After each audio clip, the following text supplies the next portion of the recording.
Hello, what is up guys? It is Keegan here. Today, no team intro for this video. It's been a little bit hectic. The video is obviously late today. It's been kind of a crazy week preparing for the face-to-face open in Halifax, as well as doing 3 battles in the course of 6 days to get these videos out while building the team. So this video is going to be, a lot less edited. You're going to see no team builder and just the battle. So fortunate, apologize for that. Next week we'll be back to normal scheduled content. So, stay tuned for that.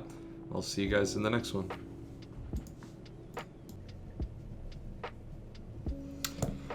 Alright, looking at the matchup, man, I fucking forgot to nickname my ANC. What a troll. We're bringing a different team this time than we usually do. I've got like 3 games in 6 days, which is a nightmare to figure out. So my default lead is always going to be the Torn, I think, in basically every situation. The problem is Volcanion was basically impossible to switch into in this matchup, so I'm kind of relying on that. I kind of just can't deal with that Pokemon effectively in any scenario, so he kind of gets the lead and deal a lot of damage, which is pretty unfortunate, and I didn't necessarily prepare the best for it. So, Slowbro does come in, but I do have to, double around it very effectively, as the Urshifu Rapid is the lead here. It's good that we lead Torn. This thing does not get Stone Edge, I'm like 90% sure. I probably should know. I don't know. It's kind of annoying that I have this on screen. Hold on, let me move that to my other one. No, this is the Urshifu Rapid Strike. Oh, it does get Stone Edge. Yeah, I forgot about that. I mean, that's perfectly fine. I assume it's not Scarf, but as kind of always, my default switch in is always going to be Slowbro to this. I am Rocky Helmet. I need to bait information on this thing early. I don't know why I assumed it wouldn't have Stone Edge.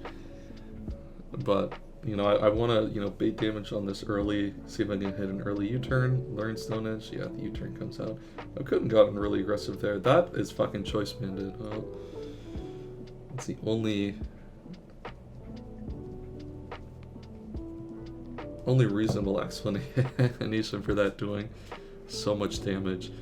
But the good thing about Slowbro is we just get to regenerate her off all of this damage.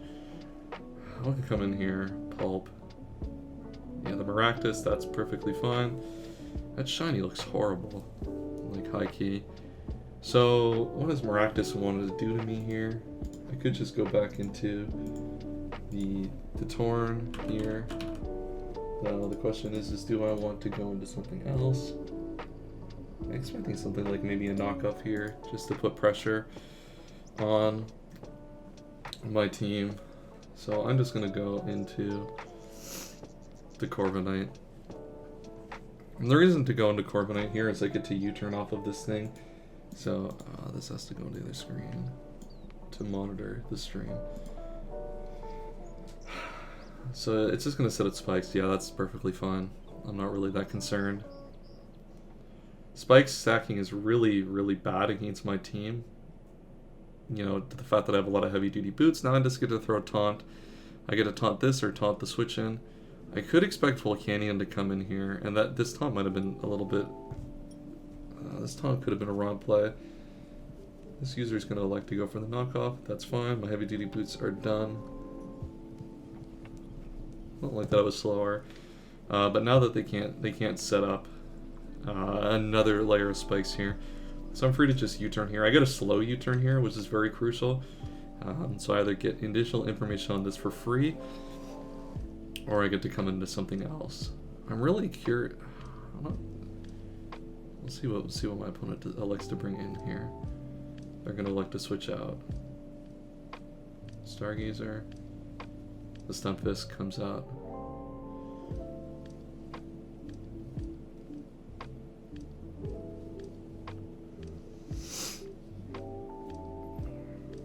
What is my best response to Stunfisk? I could bring out the Kartana and put a lot of pressure on it that way. I do have knockoff on the Torn, but I do need that at full health. I think I'm just going to bring in the Diancie I think NC is just the best play here.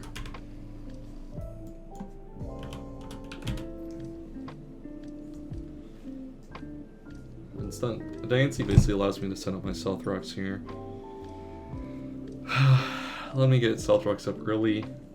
Pressure spikes is going to be really frustrating, but thankfully I'm actually leftovers NC this week. I don't actually need a lot of HP on this Pokemon. He can elect to use an Earth move, or a ground move here. I don't know why I said Earth. What a boomer thing to say.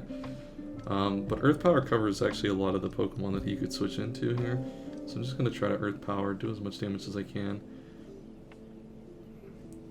And he's just going to elect to withdraw here and go back into the Maractus. That is perfectly fine. I could have Stealth Rock there, but I think I'm okay not Stealth Rocking. So another thing is he's just going to set up Spikes. I don't know why Spikes came. I guess Spikes prevents against Dracozolt, which is probably his initial concern this week. And you know, I haven't really brought a lot of hazard removal here. I'm just going to Stealth Rock. I'm going to predict that he's going to set up the layer of Spikes, and at this point he's going to get up all 3 layers of Spikes. I'd rather get my rocks up and put him into a situation where he feels required to defog them away. Puts pressure on Volcanion as well if it's, you know, I'm expecting something like Spikes there, and yeah, I effectively predicted that situation. Now we get to set up our own Stealth Rocks, and we just kind of accept that hazards are up in this game. You know, we're very, very immune to hazards for the most part, except on Slowbro. Slowbro is going to have difficulty switching in regularly against our opponent's team here. You know, its job is mainly to deal with Urshifu Rapid anyway, so I'm not too concerned about that, but, you know, the fact that it's Choice Band as well, or that it looks to be Choice Band as well, is going to mean that now it's checked by the Tornadus, which is very important. Knockoff is fine. Knock off the heavy duty boots, but you know, I don't expect Stealth Rocks to be on this team. Looking at the build, yeah, Stealth Rock just isn't going to be a thing. We can elect a knockoff here. So knockoff, you know, puts pressure on something like the Stunfisk coming in. Deals damage to this as well. I'm just going to elect a knockoff. I like to pick up an item on, you know, the incoming switch in, and then in comes the Stargazer, which is the Stunfisk. Yeah.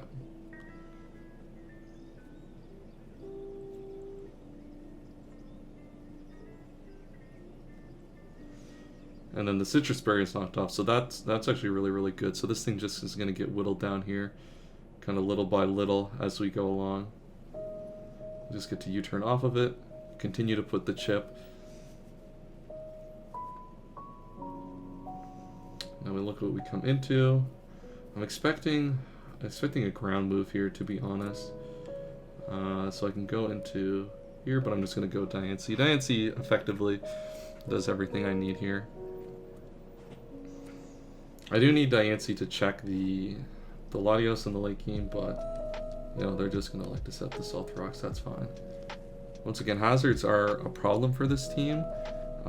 Unfortunately, to deal with, I don't really have good ways to check hazards effectively, but alas, that's kind of the battle that we have to deal with a lot of the time here. So this thing is getting pretty weak here, and I still have heavy duty boots on my Cinderace, which is kind of crucial here.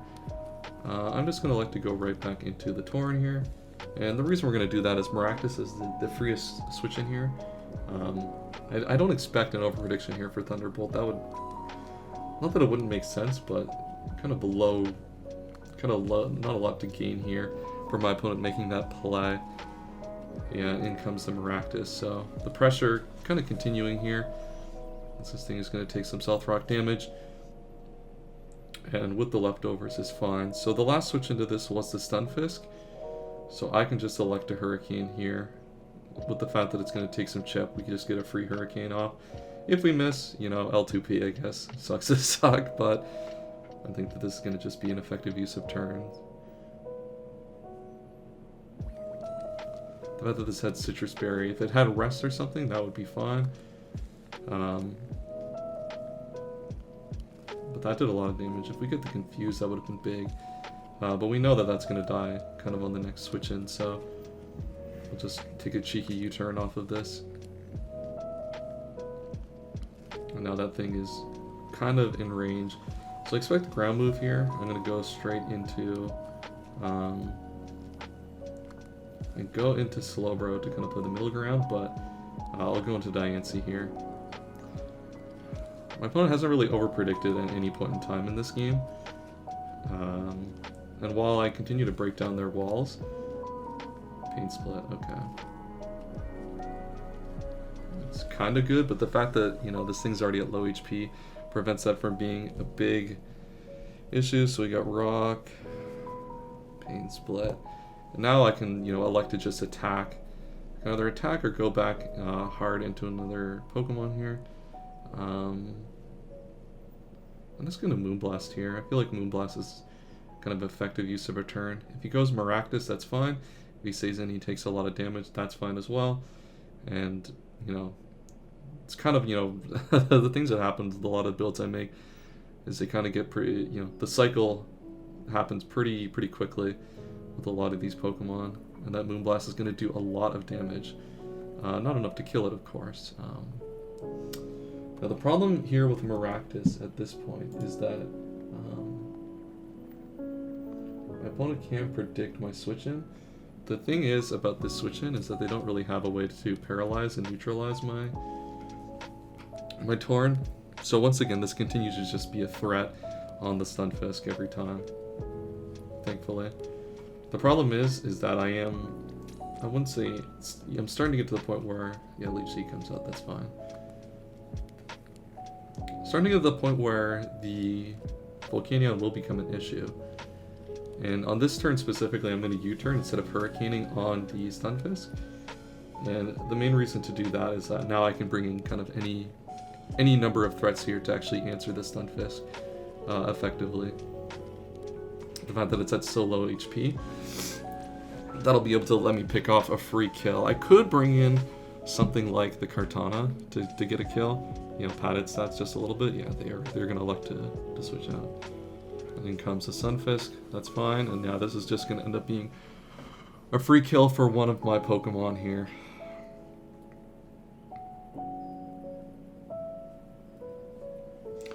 The question is, which one do I want to give it to? I can give it to Kartana and basically bluff Scarf. And though I don't want to take more damage than I have to on that Pokemon, I can elect to bring in the Cinderace could miss. But I'm just going to give Cinderace this kill here. The fact that it has heavy duty boots, I think, wins the tie for me in this situation. The fact that spikes are kind of, you know, already ever present, and now I'm just going to click Power Ball. At the worst situation, he brings in Volcanion here, and then, you know, still takes some damage, but has to take Stealth Rocks as well. Kanye. Yeah, the Volcanion comes out here, and he is heavy duty boots. Okay.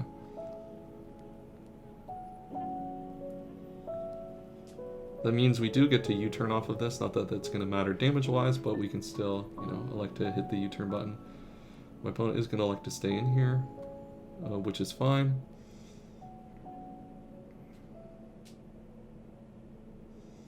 I can elect to go kind of in a multitude of things. I'm just going to go into Slowbro here, kind of eat the hit. Once again, this thing is such a problem for this team to answer. I kind of really, you know, I could have brought something else to answer, but kind of not much that I could do. Scald is going to come out. That's fine. As long as I don't get burned here. That'd be cool. Yep, we don't get burned. So now this is in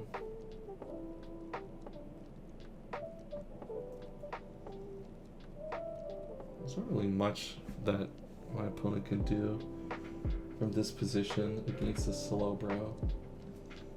I could, you know, elect to teleport here. I think teleport makes the most sense, just to keep the momentum up. I mean, he could kill this, but I think, you know, yeah, he's just gonna elect to Scald again. That's fine. We have to, you know, risk a burn. That's okay. It naturally happens. I could have T-waved that maybe, but I think we're kind of in a position that we're fine with what's going on. So now I can come into Tornadus here and click Knock Off. I want to, you know, continue to keep the you know, force this thing to actually take rocks damage at this point. It's very, you know, it's a Pokemon that's going to take a lot from Hurricane. I might not necessarily want to, so I'm just going to elect to click Knock Off. We can take a hit, you know. Given this, you might think that we're very much a bulky set and able to take this thing on 1v1. So pressuring this with Knock Off and pressuring the rest of the team is going to be important, I think. Yeah, he's just going to withdraw, kind of out of that fear that we kind of alluded to. Monty, yeah, and this is kind of a perfect situation. So this Pokemon actually baits most Aegislash sets very well. So if it's weakness policy here, yeah. So this baits weakness policy right here because we do have the foul play. That's actually very, very bulky. Oh, it's a Colbur Berry. Okay. Interesting. That doesn't... I wouldn't say that doesn't necessarily change my play here. I'm just going to U-turn off of this thing now. No, that's Colbur Berry. It could be SD, but I kind of doubt that. I expect a Shadow Claw here to likely be the play to go for, so I'm just going to go hard into Diancie here.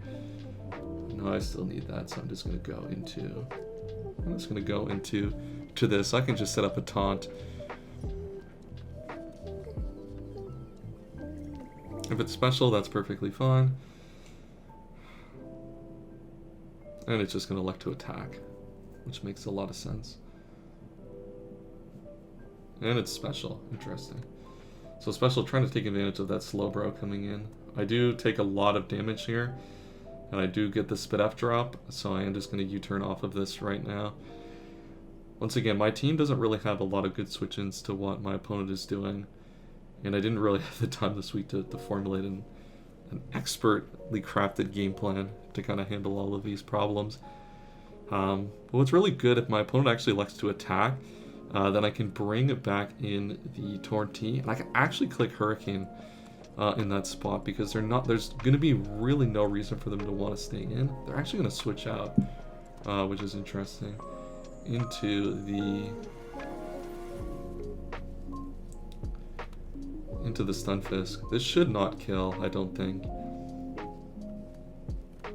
Yeah, it's going to leave it just a little bit there, so I do get to, I wouldn't say get to keep momentum, but I can't get a free knockoff here. I don't want to risk that with the... I don't want to risk anything right now with the Kartana, because Kartana is likely going to be my best win condition as a Swords Dance speed boosting set in this mid to late game. I'm just going to elect right here to actually knock off again. I could click Foul Play, but I don't really want that information to be known. I'm just going to hit knock off. It's just, if he goes back into Aegislash, that's perfectly fine.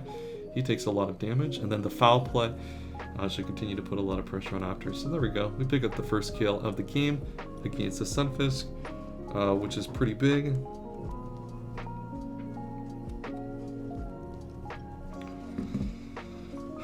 And now the question is what does he want to bring in? He can bring in the Urshifu Water.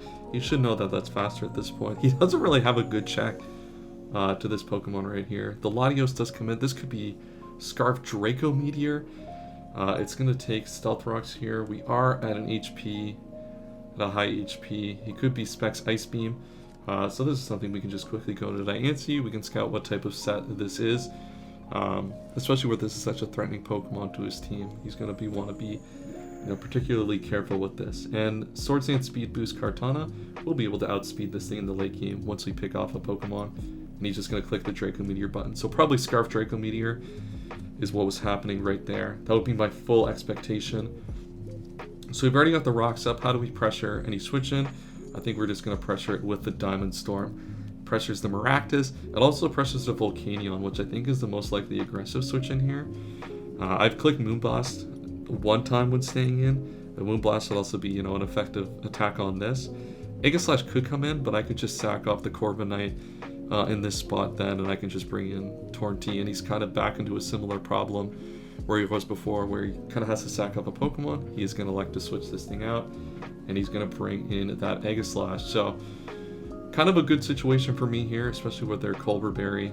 They're continuing to take a lot of chip here. This Diamond Storm should do a decent amount, but now I'm kind of at a risk in this situation of I'm losing too much damage on my Diancie, what do I want to do here to kind of mitigate that problem? I do think I need to keep this as a sack for Latios later, so we can just go straight here into the Corviknight. It's just the safest option that I have left. We don't need to worry about kind of everything else. And that Latios was telegraphed pretty heavily scarfed here. So that's good to know. Could have been nice to keep Corviknight around for that particular situation. You know, if he's Draco, we can come in and get a Roost off, but he's just going to elect to stance change and then kill our Corviknight. So that's perfectly fine. We are okay with that situation. Flash Cannon comes up. Do we actually get to live this? No, we don't. That would have been nice to live. Is this... I don't think it's specs. I am pretty physically defensive. So now we just get to come in and bring in the Torn-T here, and then just get to kind of do our thing. The last time this was in, Stunfisk came in, so it's going to kind of be a bit of a problem for our opponent here. They can't really... They could stand, but I think I'm going to U-turn here. I want to bait, see if they go for that King Shield, see if they have it. They're just King Shield 3 attacks. Because if they do stay in King Shield, then we can go straight into the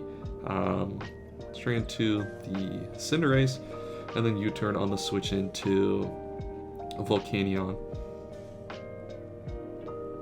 This will give us a lot of information on my opponent's team,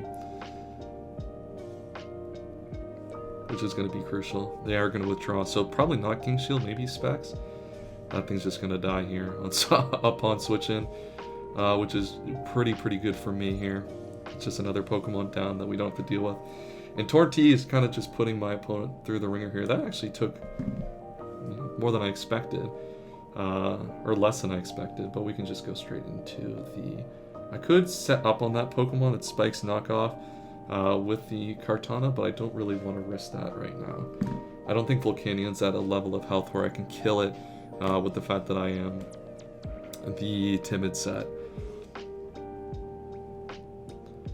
So one thing I want to do here, I can Power Ball, but that lets the Volcanion come in. I can high jump kick, but I think I just want to U-turn. Either it lets me kill this or I keep momentum up against that Volcanion, and he's going to let me kill this Maractus. So Maractus down, and that's a lot of the defensive pressure that my opponent has actually just gone out the window here.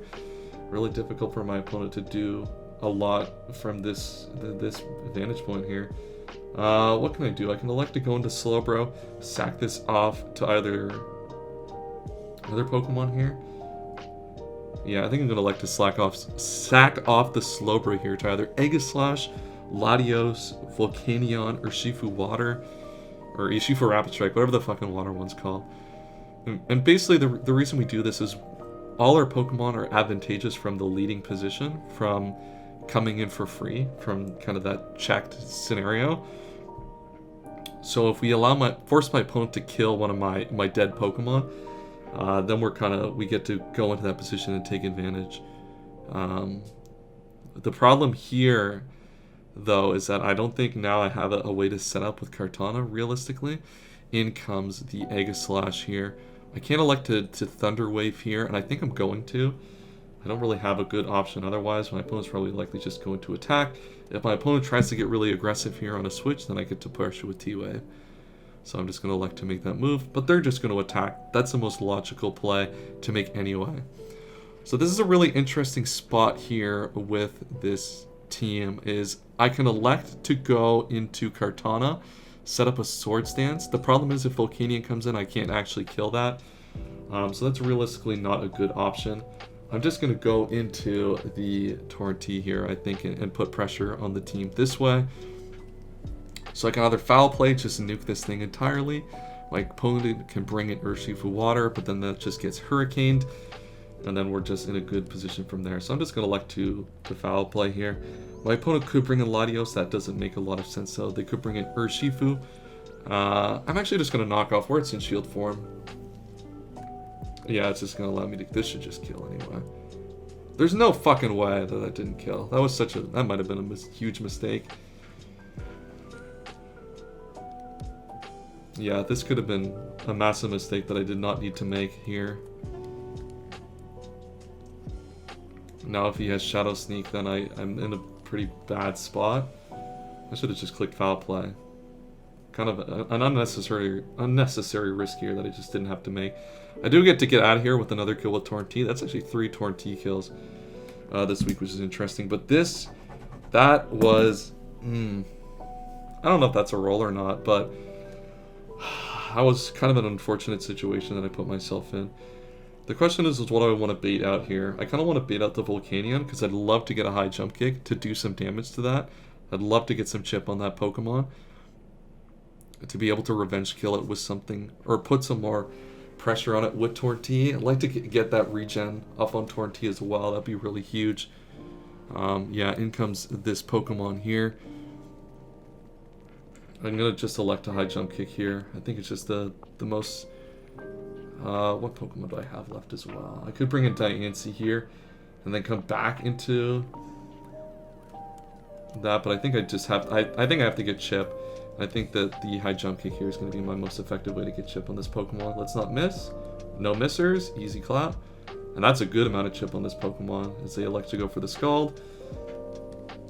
And obviously we're just going to fold to Scald here. There's not much we can do about the Scald in that scenario.